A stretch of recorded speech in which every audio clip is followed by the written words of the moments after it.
sommes jeudi et le jeudi c'est la vidéo de la file de Car Academy. Aujourd'hui on va parler de la phase 6 de ma perte de poids et le travail sur les hormones. Avant de continuer, 77,1 kg. Vous vous souvenez que la semaine dernière on a parlé de la phase 5 et je vous ai montré mon application mobile. J'étais à 77,6.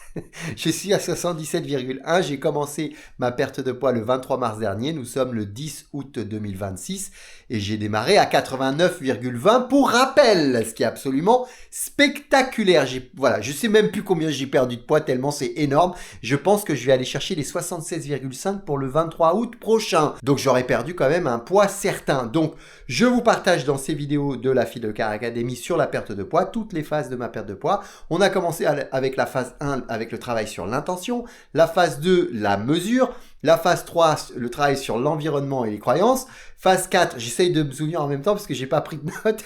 La phase 4, c'était le travail sur comment est-ce que je fais pour rentrer que 1600 calories dans mon corps, en tout cas pour réduire le nombre de calories que je prends chaque jour. Et la phase 5, le travail sur les exercices pour augmenter mon métabolisme de base, parce que grâce à la phase 4 où je rentre moins de calories et ma phase 5 où j'augmente le nombre de calories dépensées, et bien là, on va avoir un gap qui va être extrêmement positif pour la perte de poids. Et aujourd'hui, phase 6, nous allons travailler sur les hormones. On va parler de 2 hormones en particulier.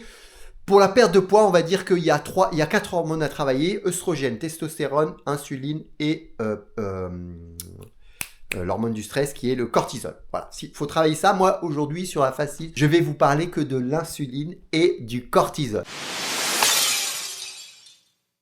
Alors, on va commencer par le cortisol. Le cortisol, c'est la principale hormone du stress avec l'adrénaline. En général, l'adrénaline, elle est plus soudaine. Ça fait clac, clac, ça fait des pics. Le cortisol, c'est une hormone qui va monter comme ça, crescendo, qui va se stabiliser, qui va être toujours sur des taux un peu plus élevés que l'adrénaline, qui en général, c'est des coups de boost. Donc, ce qu'il faut bien retenir, c'est que si vous avez un taux de cortisol trop élevé, la perte de poids est impossible. Le cortisol va vous empêcher de perdre du poids. Donc, c'est très important d'avoir ce taux de cortisol le plus bas possible. C'est l'hormone du stress. Donc si tu apprends à bien gérer ton stress et à faire en sorte que ton taux de cortisol soit le plus bas possible, eh bien tu seras beaucoup plus efficace dans toutes les stratégies et les techniques que tu vas mettre en place pour perdre du poids.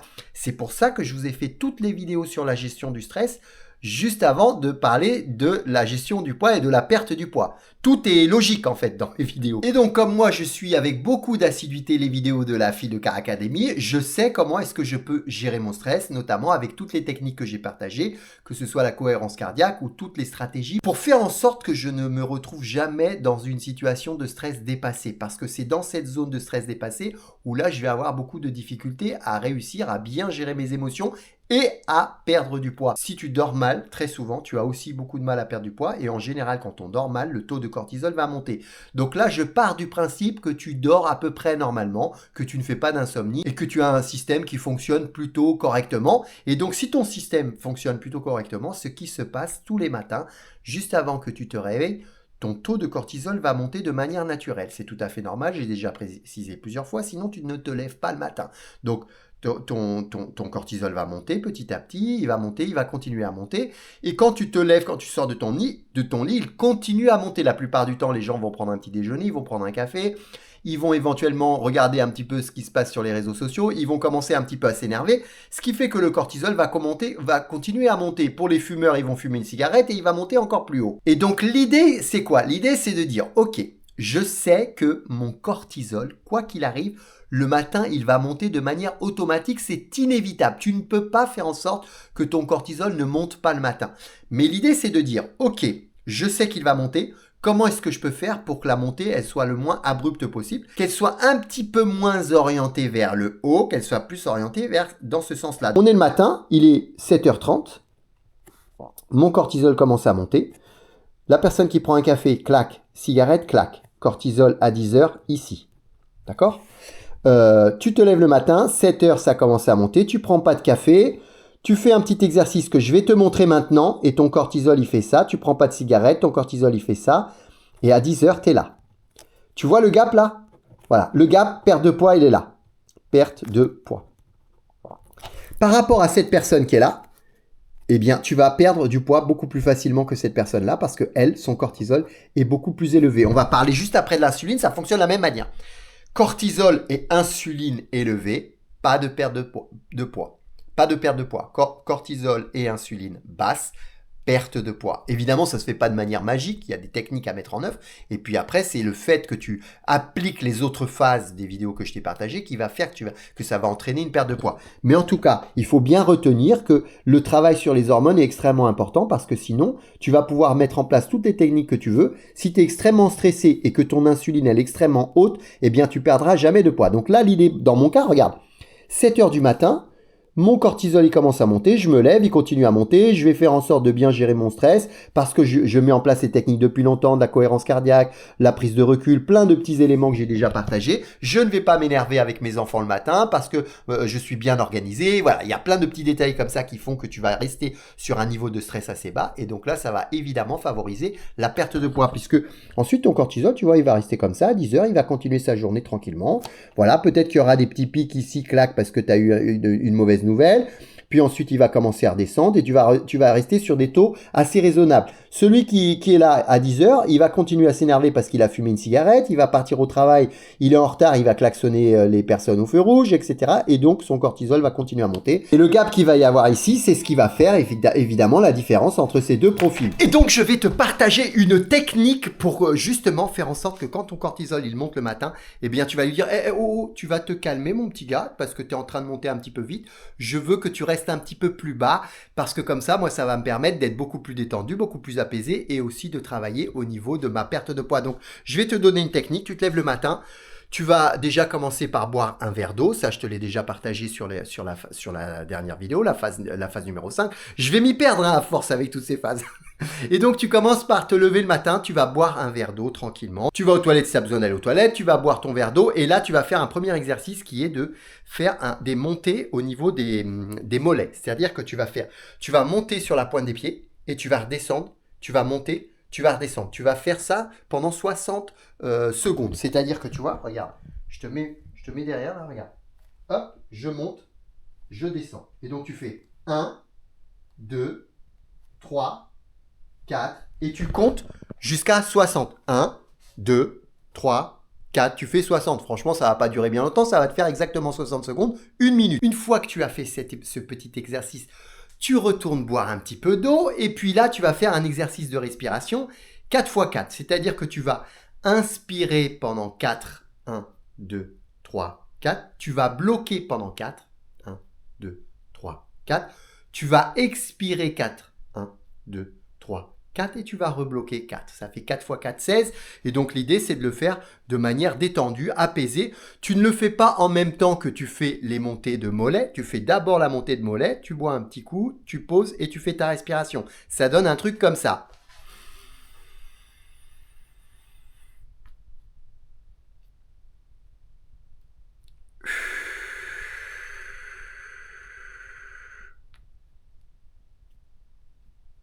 Et tu recommences.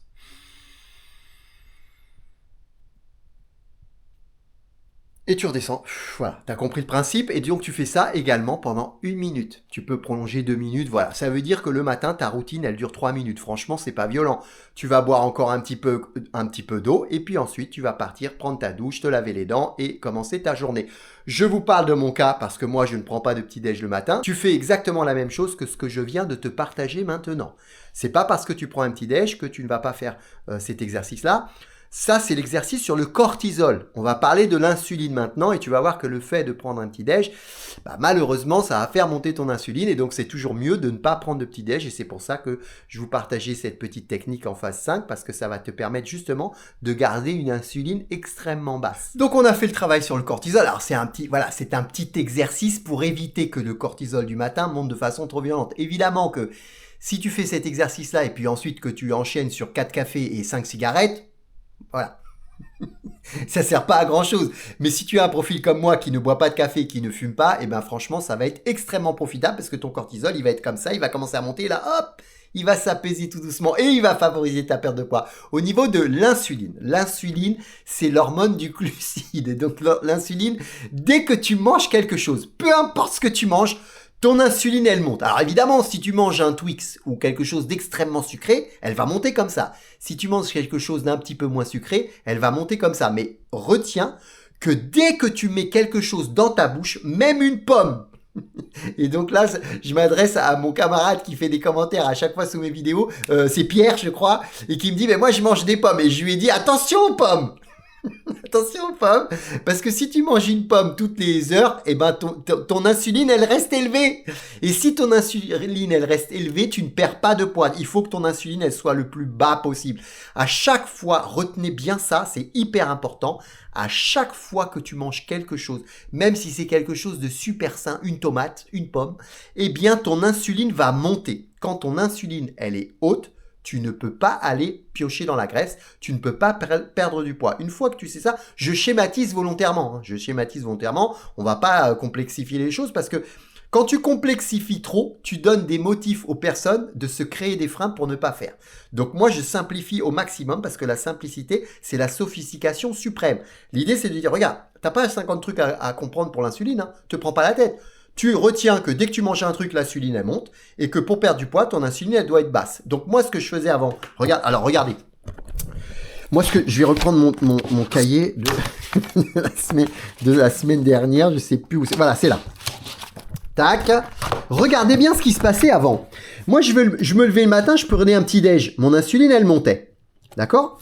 Ensuite, je vais le faire. Non, je vais revenir en arrière, ça va être plus clair. Voilà. Regardez bien ce qui se passait avant. Regardez bien, vous allez tout comprendre. Donc, je me lève le matin, 7h30, je prends mon petit déj. Je prends une cracotte avec de la confiture. Hop, mon insuline, elle commence à monter. D'accord? L'insuline, c'est quoi? L'insuline, vous imaginez ça comme des distributeurs de glucides auprès de vos cellules. D'accord? Dès que tu vas manger quelque chose, il y a du glucide, c'est du sucre. Et donc, à partir de là, l'insuline va arriver, va dire, bon, ok, j'ai du sucre à aller distribuer aux cellules, bah donne-le-moi et puis je vais aller le distribuer. Imaginez, vous arrivez à l'aéroport et puis l'insuline, c'est un taxi. Le sucre, ce sont les passagers qui viennent d'atterrir avec l'avion. Et les taxis, c'est l'insuline qui va aller distribuer le sucre. Quand tu as un avion qui atterrit avec plein de passagers parce que tu as mangé plein de choses très sucrées, eh bien à ce moment-là, il va y avoir plein de taxis qui vont arriver, qui vont aller distribuer les passagers dans toute la ville.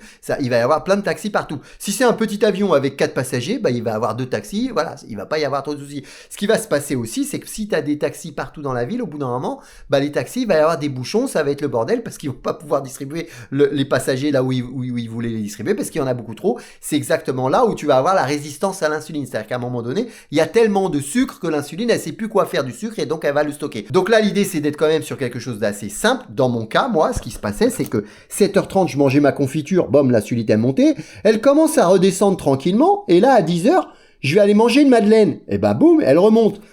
Elle commence à redescendre tranquillement, il est midi, je vais manger mes spaghettis bolognaises et elle remonte. Elle commence à redescendre tranquillement et à 14h30 je vais manger un Twix, elle remonte. Elle commence à redescendre tranquillement et je vais aller prendre mon 4h, elle remonte. Elle commence à redescendre tranquillement et je vais prendre mon dîner, elle remonte et ensuite pendant la nuit, elle va descendre. Vous voyez, la feuille n'est pas assez longue. Et quand je vais me réveiller le matin, elle va être ici au plus bas, je prends mon petit déj et c'est parti pour le festival de l'insuline avec les montagnes russes. Regardez-moi ça. Aujourd'hui, regardez-moi ce qui se passe. 7h30. Je me lève, mon insuline elle est au plus bas. Pourquoi? Parce que depuis la veille 19h30, je n'ai rien mangé. Et donc pendant la nuit, mon insuline, elle est descendue, tu n'as rien rentré dans ton corps, tu n'as rien mangé, même pas une petite graine. Donc ton insuline, elle est au plus bas. Je me lève le matin, eh bien, je ne mange pas de petit-déj. Du coup, elle reste super basse comme ça. Et ensuite, à midi, 12h30, je mange, elle monte. Clac. Et là, à 12h30, j'arrête à midi pile, voilà, midi 00. À 12h30, j'arrête mon repas. Et là, elle va commencer à redescendre. Elle redescend. Vers 17h30, 18h, en fonction de ce que j'ai mangé. Évidemment, si tu as mangé beaucoup de sucre, beaucoup de choses avec beaucoup de glucides, eh bien à ce moment-là, tu vas avoir plein de taxis partout dans la ville, ce qui fait que ça va mettre un petit peu plus de temps avant de redescendre. Donc l'idée, c'est de manger un repas plutôt sain, comme ce que j'ai expliqué la dernière fois, de manière à avoir moins de glucides possible et moins de taxis possible dans la ville, ce qui fait que finalement, ça va descendre de manière assez sereine. Vers 17h30, elle est au plus bas. Ensuite, hop, tu vas avoir cette petite phase où elle va être assez basse. Et à 19h, tu vas prendre ton repas, elle va remonter. Et puis ensuite, tu finis ton repas à 19h30 et là, elle va commencer à redescendre pour revenir à son point de départ ici à 7h30 du matin. Sauf que elle va être basse. En général, l'insuline, elle est basse, on va dire 4 heures. Voilà, en fonction de ce que tu as mangé, évidemment. Si tu manges plutôt si tu es plutôt raisonnable, on va dire que ça met 3-4 heures avant de redescendre. Voilà, 3 heures, 3 heures et demie. Si tu manges des choses assez riches en termes de glucides, et bien à ce moment-là, ça va être beaucoup plus longtemps.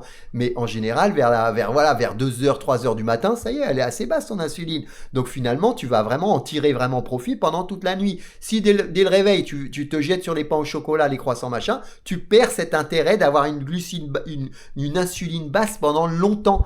Parce que tu vois, moi là, de 1h, 2h du matin jusqu'à midi et demi, j'ai une insuline basse qui va favoriser la perte de poids et je vais aller chercher vraiment dans mes graisses parce que mon insuline elle est basse. En même temps, j'ai le cortisol qui est bas et là c'est Ultimate Combo. Et je vais vous rajouter un autre Ultimate Combo les amis. C'est que quand est-ce que je vous ai dit de faire le sport? Quand est-ce que je vous ai dit de faire les exercices? L'Ultimate Combo les gars, c'est ça. C'est regarde, moi je fais mon sport à 11h. 11h ou 11h10, tu vois, 11h10.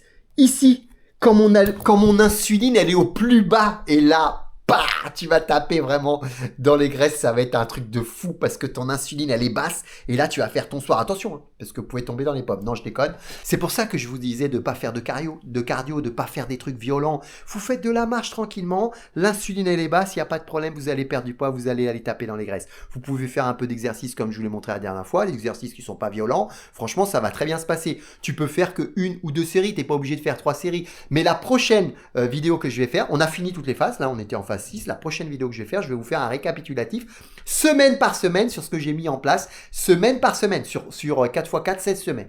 Comme ça, vous aurez exactement tout le système avec toutes les phases, semaine après semaine, et vous allez voir, c'est absolument spectaculaire. Au niveau de l'insuline, vous avez compris que dès que vous mangez quelque chose, l'insuline, elle monte. Donc Pierre, ok, tu manges une pomme, c'est naturel, il n'y a pas de problème. La pomme, c'est très bien, une pomme chaque matin, éloigne le médecin. Mais retiens bien que dès que tu manges quelque chose, même si c'est une pomme, ton insuline, elle monte. Et quand ton insuline, elle est haute, tu ne perds pas de poids.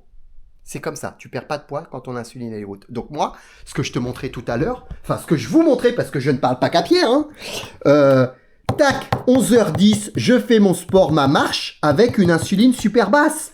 Et ensuite, il se passe quoi le soir? Souvenez-vous, ici à 17h, 17h30, mon insuline est au plus bas. Eh bien, je vais aller faire ma marche et mon sport à 18h. Et oui, parce que mon insuline à ce moment-là, elle est basse. Et c'est ça que j'appelle l'Ultimate Combo. L'Ultimate Combo, c'est quand tu vas pouvoir réunir plein de choses en même temps qui vont faire un boost. Donc, le cortisol, il est faible, l'insuline, elle est faible, et là, tu fais ton sport. Bam, Ultimate Combo. Si tu fais ton sport quand ton insuline, elle est haute, ça sert à rien. C'est comme les personnes qui venaient me voir et qui me disaient, mais je comprends pas. Je fais du sport, je fais de la marche, je fais tout, je fais plein de trucs. Ben oui, mais il y a un problème de timing. Quand est-ce que tu le fais? Le timing, c'est super important. Quand est-ce que tu fais ta marche? Quand est-ce que tu fais ton sport? Si tu le fais quand ton insuline, elle est haute, bah ok, super, c'est très bien. Mais ça va pas être aussi profitable que si tu le fais quand ton insuline elle est basse. Si tu fais ton sport, mais qu'à côté de ça, tu es stressé comme pas possible, tu te prends la tête avec les gens, tu as un travail compliqué qui te stresse énormément et tu ne fais rien pour gérer cet état, tu restes tout le temps dans la zone du stress dépassé, tu peux faire toute la marche que tu veux, ça sert absolument à rien. Tu vas avoir l'impression de te détendre en marchant, mais ton niveau de cortisol est si élevé que finalement, ça ne va pas t'entraîner vers de la perte de poids. Donc bien attention à bien comprendre que ces deux hormones, le cortisol et l'insuline, doivent être au plus bas pour que ce soit vraiment efficace dans la perte de poids. Et là, je viens de te donner des techniques pour le cortisol le matin, les mollets, la petite respiration 4x4. Tu bois de l'eau et ça va très bien se passer. Si tu es comme moi et que tu as fait sauter le petit déjeuner, c'est génial parce que ton insuline, elle va être super basse autour de 11h du matin. Elle va être au plus bas. Elle va vraiment être au ras des pâquerettes à 11h et là, boum, tu fais ton sport. Et là, tu vas taper dans les graisses. 77,1 kilos. Je vous le dis à chaque fois. Je vous le dis à chaque fois. Tu m'aurais dit le 23 mars dernier, Philippe, tu es à 89,20 kilos. Le 10 août prochain, tu seras à 77,1, mais je vous aurais rigolé au nez. Je vous aurais dit, c'est absolument impossible. C'est impossible. Hier midi, j'ai mangé 2 assiettes de frites maison avec 2 œufs au plat. C'est tout. J'ai pas pris de dessert, pas de yaourt. J'ai mangé que ça. Et le soir, j'ai mangé 7 nuggets et vous savez les petites pommes de terre, je vais vous montrer, petites pommes de terre de chez Picard, comme ça les rouleaux, vous voyez, les rouleaux comme ça, Nutri-Score A, vous voyez les croquettes de pommes de terre là qu'on fait au four. Donc j'ai mangé ça, j'en ai mangé 4 avec 7 nuggets et qu'on achète chez Grand Frais là, des carottes râpées. Voilà. Et puis ensuite, j'ai mangé une salade de fruits. Tu vois, regarde, voilà, j'ai mangé. Et là, j'ai la suite de la salade de fruits. Même le chat n'en revient pas. Même le chat n'en revient pas. Je vous le dis, même le chat n'en revient pas. Il est complètement halluciné. Ensuite, le soir, j'ai mangé un carré de chocolat. Je vais vous montrer le carré de chocolat. Comme ça, vous voyez, voilà, j'ai mangé ça. Vous voyez, ce carré-là. Voilà, création Lindt, délice pistache, j'adore ça. Et vous savez que, voilà, de temps en temps, je mange un petit Twix ou un napolitain, mais vous savez bien qu'il faut jamais faire tout le même jour. C'est-à-dire que vous avez retenu avec la phase 5, il faut équilibrer. Si tu prends du Twix le midi, bah, tu vas pas en prendre le soir. Il faut être quand même cohérent. Mais vous voyez que j'ai pas fait un repas hyper austère et pour autant, je suis passé je crois qu'hier, j'étais à 77,4 à 77,1. Et oui, voilà pour le travail sur les hormones. Merci à tous d'avoir regardé cette vidéo jusqu'au bout. Comme d'habitude, abonnez-vous si vous trouvez que le contenu est intéressant et que éventuellement, vous pourriez avoir besoin des prochaines vidéos pour évoluer dans votre vie. Et puis, partagez cette vidéo aux gens que vous aimez et qui peut-être seraient intéressés par cette vidéo. La semaine prochaine, on va faire le récapitulatif complet et je vais vous mettre semaine après semaine qu'est-ce que j'ai mis en œuvre, les exercices, etc., mes menus. Je vais tout vous partager sur les 4 semaines, 4 x 4, 16 semaines. Voilà, là, on est un petit peu plus que 16 semaines, on est à 17, on est à 18 semaines, mais moi je vais vous faire le programme pour les 12 kilos que j'ai perdus. Là j'ai commencé, je suis parti sur 13-14 kilos là. C'est un truc de fou. À la semaine prochaine donc.